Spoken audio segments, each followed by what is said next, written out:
Luna Sublimation Today. Meron kaming 22 meter runs this week. Ito po ang aking head. Ito naman po ang aking copy. Head clean.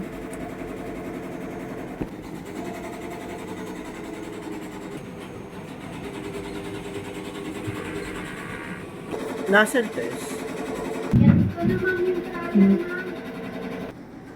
Ito po ang aking ICC settings. Ang aking ink level ay tama lang. Ito po ang aking waste count. Tinatapon po ito tuwing Monday. Ito po ang aking ABR. Ito naman po ang stock ng aking ink. Ito naman po ang aking subli paper. Ito naman po ang aking workload this week. Ito naman po ang aking subli paper consumption. Ito naman po ang aking ink consumption. Black, yellow, cyan,